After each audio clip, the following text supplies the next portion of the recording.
económicos que dicen relación mucho con el gobierno judicial. Puedo resaltar, digamos, como noticias, si ustedes pueden tomar, la designación de la ministra Rosa María Maggi para representar a la delegación chilena también, a petición del Ministerio de Relaciones Exteriores, para la delegación chilena en el examen del cuarto y quinto informe consolidado de aplicación de la Convención de los Derechos del Niño y su protocolo facultativo a desarrollarse en Ginebra, Suiza. Nosotros tenemos a la ministra señora Maggi como la encargada del monitoreo de la reforma de familia y naturalmente ella se preocupa de todos los problemas relacionados con los menores de edad, principalmente. Y por lo tanto, Naciones Unidas, por supuesto, se preocupa de esta materia y cita a todos los países para que pongan lo conveniente respecto al estado de situación de la protección de los niños. Se tomó la decisión de rechazar por improcedente una petición del abogado don Gonzalo Bulnes, que pedía la nulidad de derecho público internacional de la sentencia definitiva que ha sido dictada en un proceso penal, y pidiendo entonces que se realizara un nuevo juicio. Esta es la causa de Cauquenes, que está referido al hijo del ex senador Larraín. La Corte consideró improcedente esta petición porque la causa se encuentra ejecutoriada y respecto a la cual ya no cabe recurso de ninguna naturaleza. Por lo tanto, no se puede pronunciar sobre algo ya resuelto. En estos días ha salido publicado en el diario oficial para el conocimiento algunas modificaciones relacionadas con el auto acordado sobre procedimiento de recurso de protección de garantías constitucionales, que es la única herramienta procedimental que existe para la tramitación de esa acción constitucional, que la ha dictado la Corte Suprema a partir del año 1977, cuando se estableció la acción constitucional de protección. Y se han hecho algunos ajustes relacionados con el incremento de la tecnología para también incorporar la tecnología electrónica en las comunicaciones, notificaciones, peticiones de oficio en esta importante acción constitucional. Y también se observó por la Comisión de Modernización, el Comité de Modernización,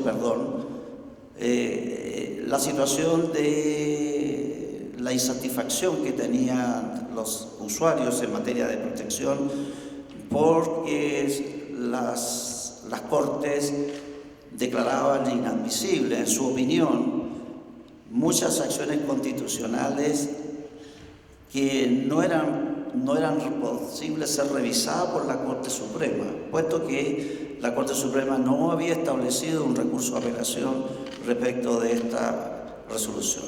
Se corrigió eso para dar más seguridad, más garantía a todos los usuarios, sobre todo a aquellos que recurren de protección, de manera que si estiman que le causa grave una declaración de inadmisibilidad de la Corte de Apelaciones, pueda recurrir a la Corte Suprema para que la Corte Suprema revise esta resolución y pueda resolver de manera distinta a como viene fallado.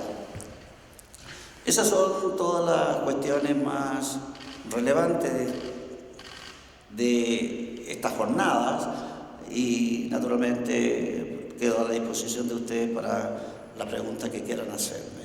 Sí, ministro, respecto de un fallo que acordó el Pleno de la Corte de Apelaciones de Santiago, una resolución del Pleno de la Corte de Apelaciones en que rebaja de 130.000 a 50.000 pesos los pagos de costas por recursos de protección, justamente en el tema de las alzas unilaterales de precios de las alzas de ISAPRE. ¿Cómo ve la Corte Suprema este caso, esta resolución que beneficia a la aseguradora y que perjudica en este caso a los usuarios de las ISAPRE? ¿Se podrá revisar esa resolución? En realidad parecería que más perjudicar a los abogados de los usuarios el tema, porque las costas son las que las remuneraciones que reciben. Este es un tema bastante complejo porque dado el gran número de recursos de protección y del sistema totalmente electrónico que existe, no solamente para la tramitación de los asuntos, que facilita mucho la actividad de los abogados, porque ellos ingresan al sistema y presentan su protección y todo se digitaliza y llega hasta la última sentencia de la Corte Suprema. Todo. Eso se hace por el número enorme de protecciones que han tenido siempre un aumento considerable y este año vamos también por esta misma tendencia. Ahora, hay una observación de la asociación de ISAPRE en el sentido que el aumento de las costas o una fijación, digamos, dispar de costas, porque pueden haber salas que pueden poner costas distintas, entonces produce un equilibrio. Y la Corte de Apelaciones, dentro de sus facultades, que nosotros no la podemos discutir, estableció un arancel más bien, que en su opinión es suficiente para remunerar los gastos que pudiera tener un usuario en un recurso de protección. Y eso, naturalmente, ocurre solamente para la Corte de Apelaciones de Santiago. Y, por supuesto, a algunas personas les gustará y a otros no les va a gustar un cambio de costa. Pero, de todas maneras, la Corte de Santiago era la que fijaba costas más baratas que otras Cortes de Apelaciones. Corte como Antofagasta era muy alta. Pero justamente en ese mismo caso, ¿la Corte Suprema respalda esta resolución de la Corte de Apelaciones o lo puede revisar? No, nosotros ni respaldamos ni hacemos nada. Nosotros observamos que la Corte ha fijado dentro de sus facultades propias de gobierno que tiene la Corte un esquema de regularidad, pero nosotros no podemos decir ni sí ni no, porque a lo mejor esa resolución puede ser impugnada y a lo mejor tenemos que pronunciarnos, así que en este momento ni una resolución hay sobre la materia. O sea, ¿quedan más instancias para que esto pueda ser revisado por la Corte Suprema? Bueno, pero por supuesto, esa es una de las facultades que tienen los Tribunales Superiores de Justicia, que son las facultades económicas, y por lo tanto esas facultades económicas pueden ser revisadas a través de un recurso por la Corte Suprema, que también tiene facultades en esa materia. Ministro, en otro caso, hay críticas respecto de los resultados en términos de condena por delitos violentos. La delincuencia ha sido uno de los temas centrales, al menos estos últimos meses, y se plantea que el 90% de los delitos de robo o robos violentos en distintos sectores o a nivel nacional terminan siendo una persona condenada por un tribunal. ¿A qué corresponde de dónde viene la falla de no poder condenar a este 90% de personas que cometen delitos graves contra las personas? Bueno, la responsabilidad en esa materia de los tribunales de justicia va a depender de cuántos delitos de esa naturaleza ingresan al sistema judicial, porque muchos de esos delitos no tienen autores conocidos o culpables conocidos, y eso no se judicializa hasta cuando el Ministerio Público determina responsabilidades. Y en el hecho, la gran mayoría de estos hechos punibles no llegan a los tribunales de justicia. ¿Cuándo llegan a los tribunales de justicia? Cuando hay una persona que ha sido detenida o hay antecedentes que ha cometido ese delito. Y de ese punto de vista, si el Ministerio Público tiene pruebas suficientes, la persona va a ser condenada con la pena que la ley establece, que son bastante elevadas en materia de robo con violencia, si es el caso que usted supone. Pero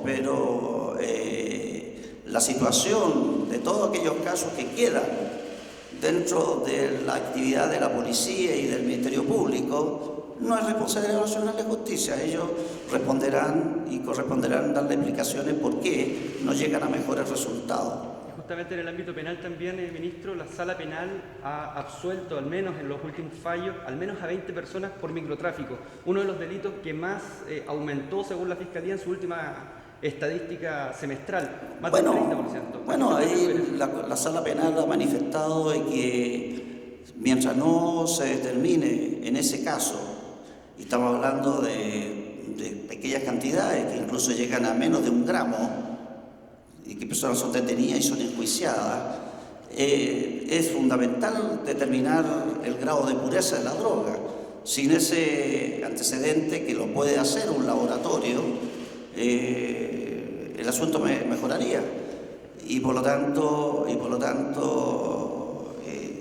no es un problema de los tribunales, sino que es un problema de mejorar el tema de los peritajes sobre la droga misma, porque no basta decir que es droga, pero también debemos saber qué incidencia tiene en la salud pública una cantidad mínima inferior a 1 gramo de droga. Entonces, para eso es muy fundamental, porque si no tiene ninguna incidencia en la pureza, evidentemente que una persona no puede afectar el bien jurídico que protege la droga en la salud pública. Pues sí, a lo mejor ni siquiera se enferman con una sustancia que no tenga ninguna calidad de droga. Por eso es un tema técnico, y eso tiene que ser mejorado desde el punto de vista de la investigación y del peritaje que puedan hacer los servicios de salud. Presidente, sí. parte con las palabras de Sergio Muñoz con respecto a la reforma laboral, que despertaron hartas críticas del mundo político. ¿Usted cree que sus críticas a la reforma laboral, llenas de contenido político, quizás escapan un poco de su jurisprudencia como de la Constitución? Bueno, yo no sé, podría ir a preguntarle a don Sergio, el presidente de la Corte Suprema. Yo no he leído totalmente su clase, porque esto se dio en un evento académico, en la que se trabaja de manera académicamente temas relacionados con los temas de carácter laboral o previsional. De modo que si en un evento académico en que se supone puede haber una cierta libertad de cátedra para exponer los puntos de vista, desde el punto de vista académico, un ministro plantea su opinión, bueno, habrá que respetarle su opinión como académico, que es lo que es. Y en consecuencia, y además lo está haciendo a título personal y por tanto no compromete para nada al Poder Judicial ni a la Corte Suprema. Eso lo explicó en un artículo posterior el ministro señor Lamberto Cisterna, que entiendo también participó en ese evento. Y por lo tanto, todos los ministros que participan en eventos académicos, cuando participan no comprometen con su opinión al Poder Judicial. Ministro, buenas tardes. Le quería hacer una pregunta a propósito de la reapertura de la investigación del caso Quemados. Le quería preguntar acerca de su opinión.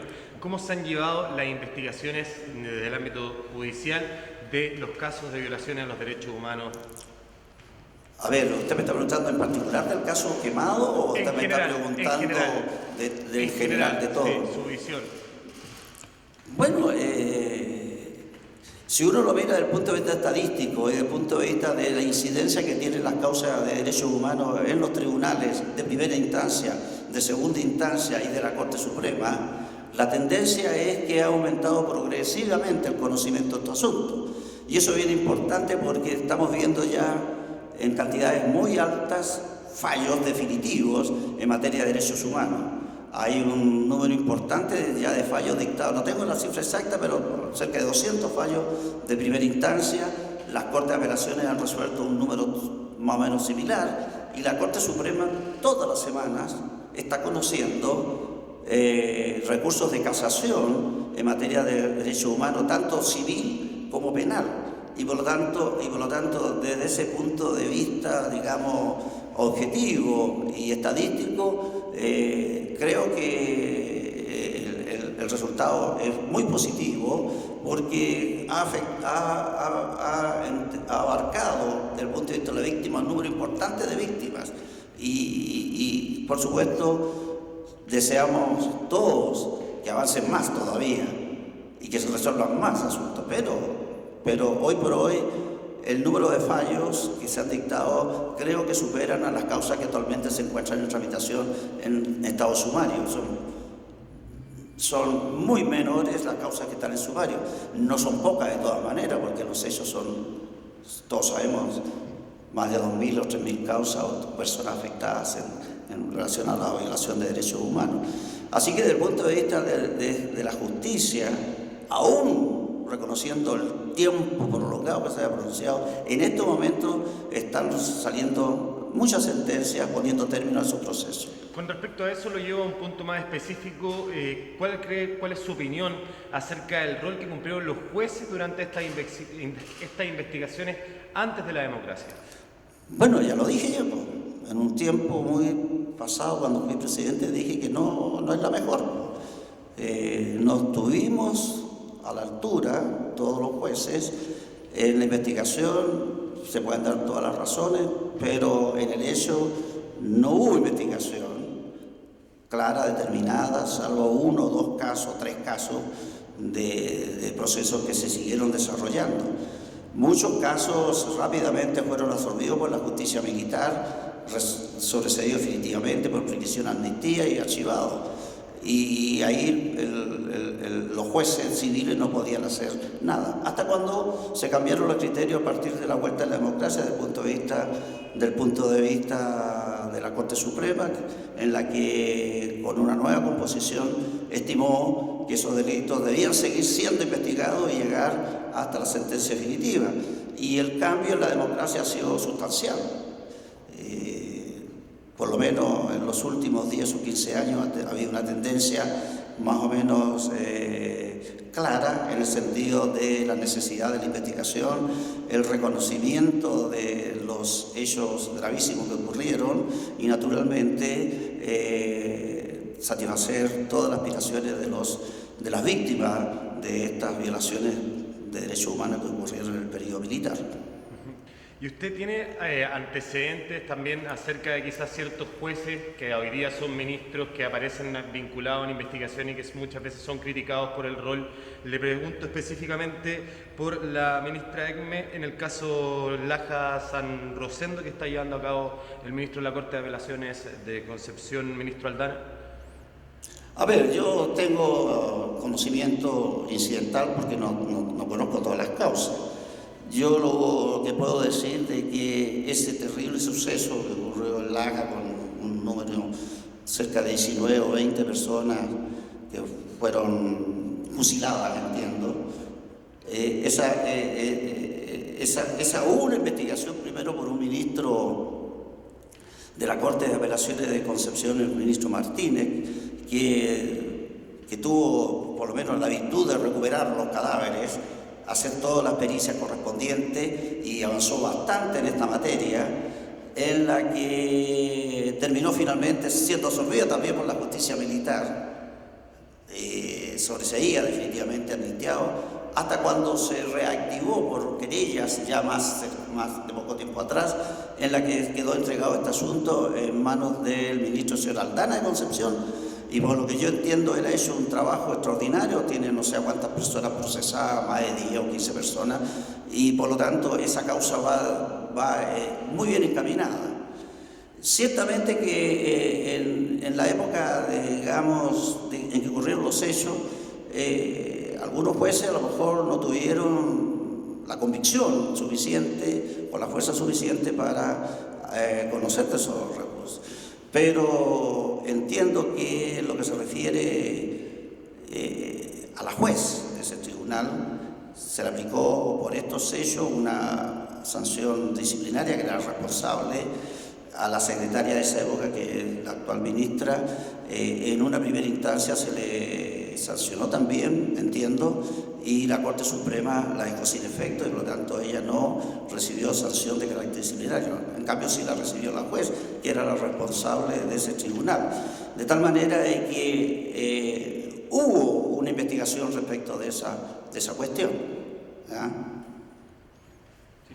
Presidente, disculpe que lo volvamos al tema de Sergio Muñoz, independiente de que sea un seminario académico, estas críticas que despierta esto en la derecha son un poco infundadas, siendo que esto es un seminario académico, o lo que ellos denuncian una intromisión en el poder legislativo por parte de Sergio Muñoz, ¿estaría afectando con sus palabras sobre la reforma?